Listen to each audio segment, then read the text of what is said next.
ബയോടോക്സിന്റെ പുതിയൊരു വീഡിയോയിലേക്ക് എല്ലാവർക്കും സ്വാഗതം. നമ്മൾ ഇന്ന് വന്നിരിക്കുന്നത് പുതിയൊരു ടോപ്പിക്കുമായിട്ടാണ്. കോംപ്ലക്സ് ടിഷ്യൂ ആയ ഫ്ലോയത്തെ കുറിച്ചാണ് നമ്മൾ ഇന്ന് ഡിസ്കസ് ചെയ്യാൻ വേണ്ടി പോകുന്നത്. എന്താണ് complex tissue? Complex tissue is a heterogeneous group of living and dead cells. Its cells differ in size, shape, structure and origin.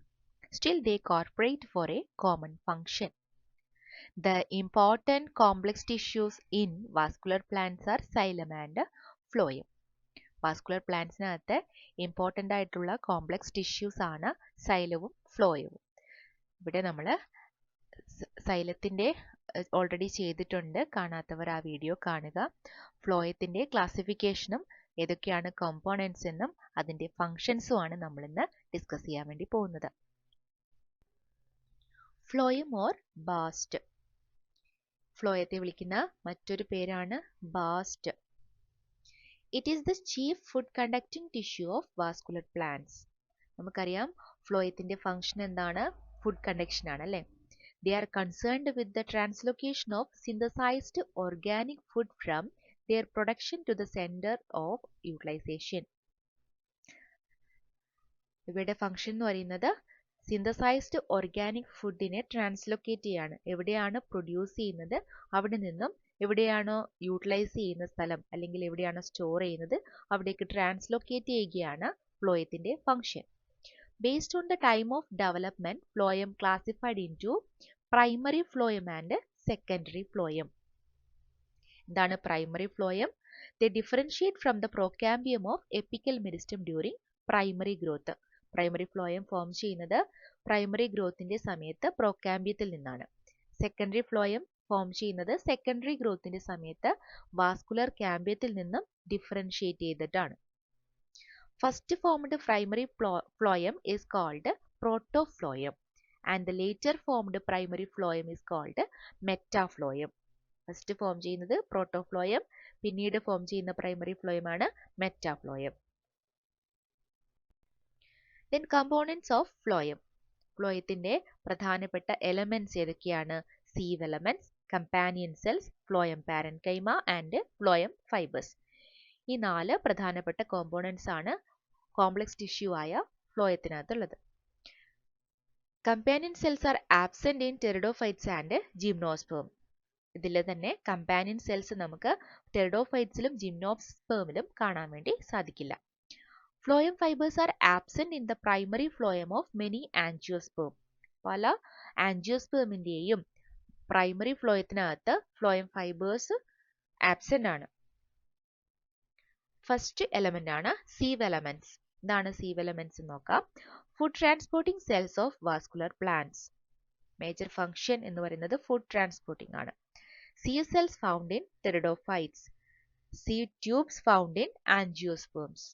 അതായത് സീവ് സെൽസ്, സീവ് ട്യൂബ് എന്ന് പറയുന്നത് അഡ്വാൻസ്ഡ് ടൈപ്പ് ആയിട്ടുള്ള ഫ്ലോയത്തിന്റെ എലമെന്റ് ആണ്.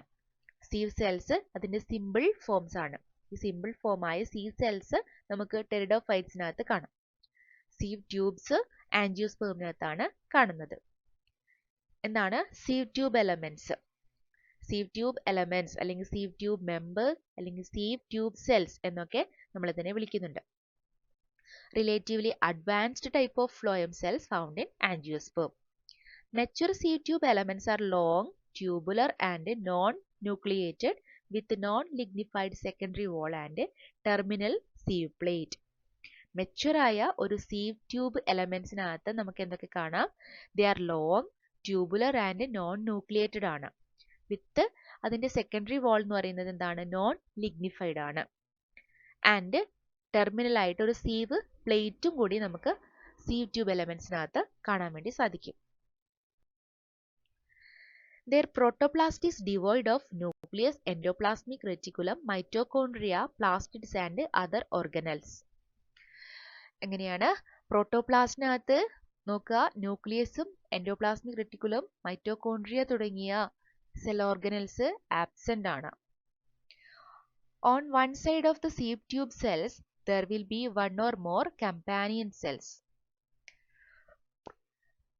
ഫ്ലോയത്തിനകത്ത് സീവ് ട്യൂബ് എലമെന്റ്സിന് protoplast, ന്യൂക്ലിയസും endoplasmic reticulum മുതലായ cell organelles ഒന്നും കാണുന്നില്ല. അതുകൊണ്ട് തന്നെ അതിന് സ്വന്തമായി ആക്റ്റീവായിട്ട് നിൽക്കാൻ വേണ്ടി സാധിക്കില്ല.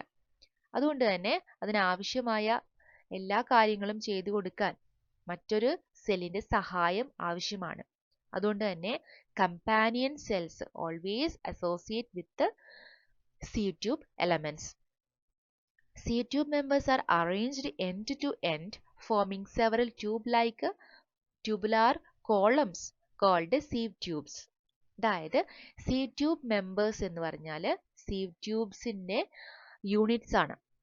sieve tube members അറേഞ്ച് ചെയ്ത് എൻഡ് ടു എൻഡ് ആയിട്ട് അറേഞ്ച് ചെയ്ത് വെച്ച് ലോങ് ആയിട്ടുള്ള ട്യൂബുലാർ കോളം തന്നെ ഫോം ചെയ്യുന്നു പ്ലാന്റ്സിനകത്ത്. അതിനെ നമ്മൾ വിളിക്കുന്ന പേരാണ് sieve tubes. Cross wall between adjacent cells is an oblique and porous plate called sieve plate. തൊട്ടടുത്തുള്ള sieve tube elementsന് നടുവിലായിട്ട് ക്രോസ് വാൾസ് ഉണ്ടാവും. അപ്പോൾ ഈ ക്രോസ് വാൾസിനകത്ത് നമുക്ക് പോറസ് പ്ലേറ്റ് കാണാൻ വേണ്ടി സാധിക്കും. ആ പോറസ് പ്ലേറ്റിനെ വിളിക്കുന്ന പേരാണ് sieve പ്ലേറ്റ്. sieve പ്ലേറ്റ് എന്ന് പറയുമ്പോൾ തന്നെ sieve എന്താണ്? അരിപ്പ അല്ലെ? അരിപ്പ പോലെയുള്ള ഒരു പ്ലേറ്റ് അവിടെ ക്രോസ് വാളിനകത്ത് നമുക്ക് കാണാൻ വേണ്ടി സാധിക്കും. sieve plates with only a single sieve area are called simple sieve plate. sieve plate with several sieve plates are called compound sieve plates. അതായത് sieve ഏരിയ എന്ന് വെച്ചാൽ sieve പ്ലേറ്റ്സിനകത്ത് ഒരുപാട് പോഴ്സ് നമുക്ക് കാണാൻ വേണ്ടി സാധിക്കും. അപ്പോൾ ഒരുപാട് പോഴ്സ് ഒരുമിച്ച് കോൺസെൻട്രേറ്റ് ചെയ്ത് കാണുന്ന ഭാഗത്തെ നമ്മൾ വിളിക്കുന്ന പേരാണ് sieve area.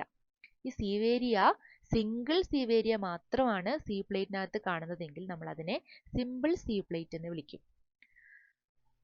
Several sieve plates കാണുന്നുണ്ടെങ്കിൽ നമ്മൾ അതിനെ കോമ്പൗണ്ട് sieve പ്ലേറ്റ്സ് എന്ന് വിളിക്കും.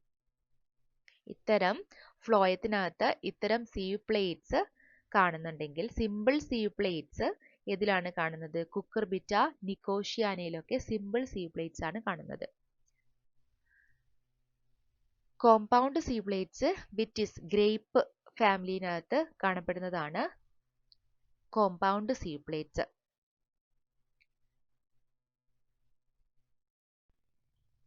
Each sieve tube elements contain fine cytoplasmic strands.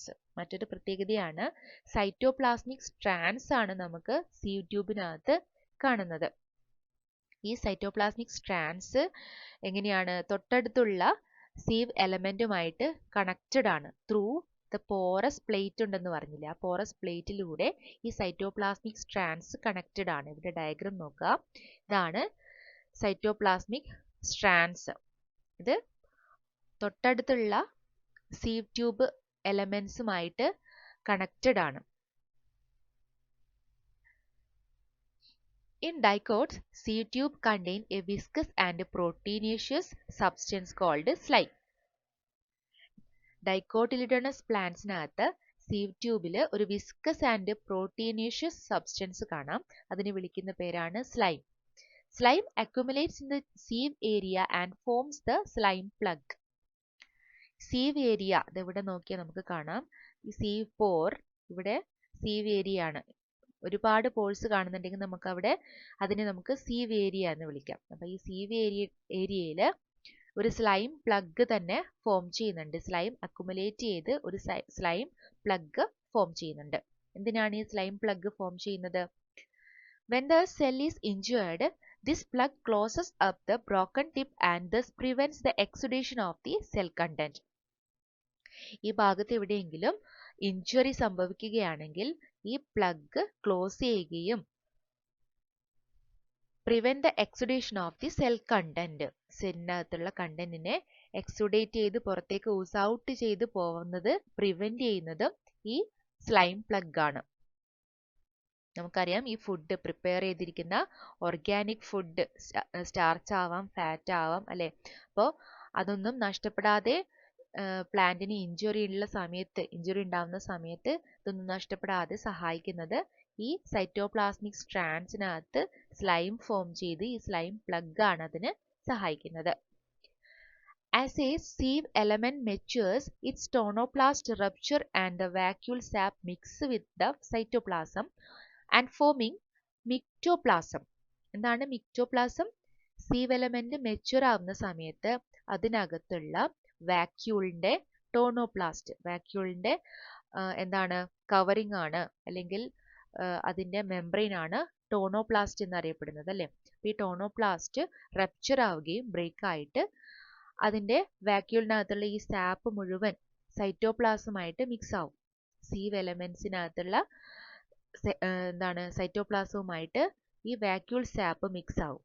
അപ്പൊ നമ്മൾ വിളിക്കുന്ന പേരാണ് മിക്ടോപ്ലാസം. അതിനെ വിളിക്കുന്ന പേരാണ് മിക്ടോപ്ലാസം.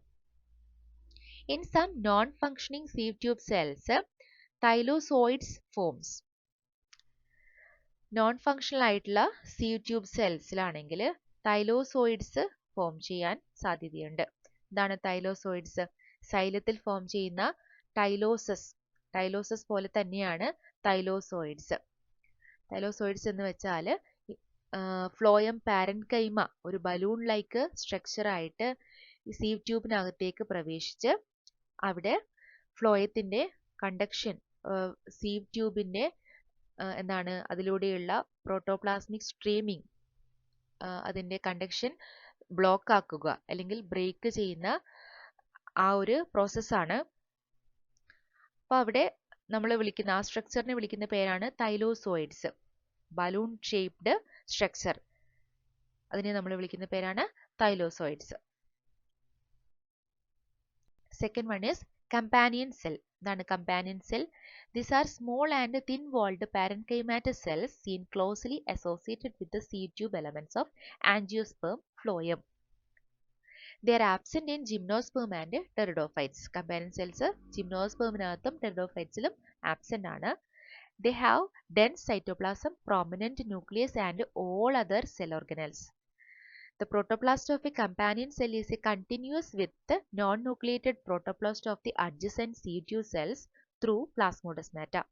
നമ്മൾ പറഞ്ഞു sieve tube എലമെന്റിനകത്ത് പ്രോട്ടോപ്ലാസ്റ്റ് സൈറ്റോപ്ലാസ്മിക് സ്ട്രീമിംഗ് ഉണ്ട്, പക്ഷെ അവിടെ ന്യൂക്ലിയസും ബാക്കിയുള്ള സെൽ ഓർഗനൽസും ആബ്സെന്റ് ആണ്. അതുകൊണ്ട് തന്നെ അതിന്റെ മെറ്റബോളിക് ആക്ടിവിറ്റീസ് നടക്കണമെങ്കിൽ കമ്പാനിയൻ സെൽസ് കൂടെ എപ്പോഴും ഉണ്ടായിരിക്കണം. ഈ കമ്പാനിയൻ സെൽസ് എന്ത് ചെയ്യുന്നു? പ്ലാസ്മോഡെസ്മാറ്റ വഴി കണക്റ്റഡ് ആണ്. ഇതിന്റെ സൈറ്റോപ്ലാസം, ഇതിന്റെ പ്രോട്ടോപ്ലാസവും സീവ് ട്യൂബ് എലമെന്റ്സിന്റെ പ്രോട്ടോപ്ലാസവും പ്ലാസ്മോഡെസ്മാറ്റ വഴി കണക്റ്റഡ് ആണ്. Continuous with the non-nucleated protoplast of the adjacent sieve tube cell through plasmodesmata. Functions of companion cells. They supply the metabolic products to the sieve tube elements and regulate the rate of flow along the sieve tubes. Metabolic പ്രൊഡക്ട്സിന് sieve tube എലമെന്റ്സിന് supply ചെയ്യുകയും അതിലൂടെയുള്ള organic പ്രോഡക്ട്സിന്റെ flow regulate ചെയ്യുകയുമാണ് companion സെൽസിന്റെ function. Sieve tube elements and companion cells are sister cells. നമുക്ക് sieve tube elementsനെയും companion cellsനെയും sister cells എന്ന് വിളിക്കാം. കാരണം they formed by the unequal division of the one and the same procambium mother cell. ഒരു പ്രൊകാംബിയം mother സെല്ലിൽ നിന്ന് unequal division നടന്നിട്ടാണ് sieve tube എലമെന്റും companion സെല്ലും ഫോം ചെയ്യുന്നത്. അൺഈക്വൽ ഡിവിഷൻ എന്ന് പറയുമ്പോൾ തന്നെ ഒന്ന് ലാർജർ ആയിരിക്കാം, ഒന്ന് സ്മോളർ ആയിരിക്കാം. Larger cell become the sieve tube element, smaller one become the companion cell. Third one is phloem parenchyma. ഇതാണ് phloem parenchyma. This is the parenchyma associated with the phloem of gymnosperm, pteridophytes and dicots. It is absent in phloem of monocots. Its cells are long and have cellulosic cell wall. Phloem parenchyma നമുക്ക് ഇവിടെ കാണാം. Phloem parenchyma. ഇവിടെ sieve tube, ഇതിന്റെ companion cells കാണാം. അതിന്റെയും തൊട്ട് outer സൈഡിലായിട്ടാണ് നമുക്ക് ആരെ കാണാൻ സാധിക്കുന്നത്? ഫ്ലോയം പാരൻകൈമയെ കാണാൻ വേണ്ടി സാധിക്കുന്നത്. ആക്റ്റീവ് ആയിട്ടുള്ള ഫ്ലോയത്തിലാണെങ്കിൽ പാരൻകൈമ സെൽസ് ഫങ്ഷനിലായിരിക്കും. സീവ് ട്യൂബ്സിന്റെ ആക്ടിവിറ്റി കുറയുന്നതിനനുസരിച്ച് ഈ പാരൻകൈമ സെൽസ് ബിക്കം ലിഗ്നിഫൈഡ്, അതിന്റെ സെക്കൻഡറി വാള് ലിഗ്നിഫൈഡ് ആയി മാറും. ഫ്ലോയം പാരൻകൈമയുടെ ഫംഗ്ഷൻ, മേജർ ആയിട്ടുള്ള ഫംഗ്ഷൻ എന്ന് പറയുന്നത് സ്റ്റോറേജ് ആണ്. ഓർഗാനിക് ഫുഡ് മെറ്റീരിയൽസ് ആയ സ്റ്റാർച്ചിനെയും ഫാറ്റിനെയും ഒക്കെ സ്റ്റോർ ചെയ്യുന്നതാണ് മേജർ ഫംഗ്ഷൻ. കൂടാതെ റെസിൻസും ടാനിൻസും സ്റ്റോർ ചെയ്യുന്നുണ്ട്. They can translocate stored food. Fourth one is phloem fiber. ഈ ഫ്ലോയം ഫൈബർ എന്ന് പറയുമ്പോൾ തന്നെ നമ്മൾ ഓർക്കുക ഫൈബേഴ്സ് അത് പ്രൈമറി ഫ്ലോയത്തിനകത്ത് ആബ്സെന്റ് ആണ്. പ്ലാന്റ്ലെറ്റ്സിൽ, യങ് പ്ലാന്റ്ലെറ്റ്സിൽ നമുക്ക് ഫൈബേഴ്സ് കാണില്ല. ഫൈബേഴ്സ് സെക്കൻഡറി ഫ്ലോയത്തിൽ നിന്നാണ് ഫോം ചെയ്യുന്നത്. So the phloem fibre are dead, narrow and elongated sclerenchymatous cells ആണ്. They are usually absent in primary phloem. Their walls are narrow and walls are thick and lignified with simple pits. അതുകൊണ്ട് തന്നെ lignified വാളാണ്. Narrow പിറ്റ്സും തിക്ക് വാളും ആയതുകൊണ്ട് തന്നെ they can provide mechanical support and protection to the soft tissues. ഇവിടെ diagram നോക്കുക. Stick, ഒരു സ്റ്റെമ്മിന്റെ stick ആണ് ഇവിടെ കാണിച്ചിരിക്കുന്നത്. അവിടെ സോഫ്റ്റ് ടിഷ്യൂസ് ആണ് ഉണ്ടാവുക അല്ലെ. അതിനെ പ്രൊട്ടക്ട് ചെയ്തുകൊണ്ട് ഫ്ലോയം ഫൈബറിന്റെ ഒരു ബണ്ടിൽ തന്നെ ഫോം ചെയ്യുന്നുണ്ട്. ഇത് സെക്കൻഡറി ഫ്ലോയത്തിൽ മാത്രമാണ് ഫ്ലോയം ഫൈബർ കാണാൻ വേണ്ടി സാധിക്കുന്നത്. Major function mechanical support and protection to the soft tissues. Then economic importance. ഈ ഫ്ലോയം ഫൈബറിന് ധാരാളം എക്കണോമിക് ഇമ്പോർട്ടൻസ് ഉണ്ട്. ജൂട്ട്, ഹെമ്പ്, ഫ്ലാക്സ് തുടങ്ങിയ, ജൂട്ട്, ചണം നമുക്ക് പരിചയമുണ്ട് അല്ലെ. അപ്പൊ ഇതിന്റെയൊക്കെ ഫൈബർ എക്കണോമിക്കലി ഇമ്പോർട്ടൻ്റ് ഉള്ള ഫൈബേഴ്സ് ആണ്. They are used for making threads, ropes etcetera. Fifth one is transfer cell. സാധാരണയായി നമ്മൾ 4 എലമെന്റ്സ് ആണ് പറയുന്നത്. അഞ്ചാമത്തെ ഫ്ലോയത്തിന്റെ ഒരു എലമെന്റും കൂടിയുണ്ട്, അതാണ് transfer cell. These are specialized cells seen in association with the leaf veins of leguminous plants. P family അല്ലെ, പയർ ഫാമിലിയിൽപ്പെട്ട ചെടികളുടെ ലീഫിന്റെ വെയിൻസിൽ കാണപ്പെടുന്ന പ്രത്യേക സെൽസ് ആണ് transfer cells. They are also seen in nectaries and salt glands. നെക്ടറീസിലും സോൾട്ട് ഗ്ലാൻഡ്സിലും നമുക്ക് transfer സെൽസിനെ കാണാൻ വേണ്ടി സാധിക്കും. They are characterized by dense cytoplasm and ingrowths of the cells. They are mainly concerned with the collection and short distance transport of metabolites. അതായത് ഇവയുടെ major ആയിട്ടുള്ള പ്രത്യേകത എന്ന് പറയുന്നത് ingrowths of the cell, dense cytoplasm and ingrowths of cells. നമ്മൾ മൈറ്റോകോൺട്രിയയിലകത്ത് cristae form ചെയ്യുമ്പോൾ inside infoldings നമുക്ക് കാണാൻ വേണ്ടി സാധിക്കും. അതുപോലുള്ള ഒരു സ്ട്രക്ചറാണ് ട്രാൻസ്ഫർ സെൽസിന് ഉള്ളത്. അവയുടെ മേജർ ഫംഗ്ഷൻ എന്ന് പറയുന്നത് collection and short distance transport of metabolites ആണ്. നമുക്ക് സമ്മറൈസ് ചെയ്യാം. ഫ്ലോയം, കോംപ്ലക്സ് ടിഷ്യൂ ആയ ഫ്ലോയം, ഫ്ലോയത്തിനകത്ത് സീവ് ട്യൂബ്സ്, കമ്പാനിയൻ സെൽസിന്റെയും മേജർ ഫംഗ്ഷൻ എന്ന് പറയുന്നത് ട്രാൻസ്ലൊക്കേഷൻ ഓഫ് ഓർഗാനിക് ന്യൂട്രിയൻസ് ആണ്, such as simple sugars, complex carbohydrates and amino acid. Phloem ഫൈബേഴ്സിന്റെ മേജർ ഫംഗ്ഷൻ എന്ന് പറയുന്നത് they provide mechanical support and elasticity to the plant. Phloem പാരൻകൈമയുടെ function storage ആണ്, major function storage ആണ്. ഇത്രയുമാണ് നമുക്ക് ഫ്ലോയത്തെ പറ്റി പറയാനുള്ളത്. മറ്റൊരു ടോപ്പിക്കുമായി നമുക്ക് വീണ്ടും കാണാം. ബൈ.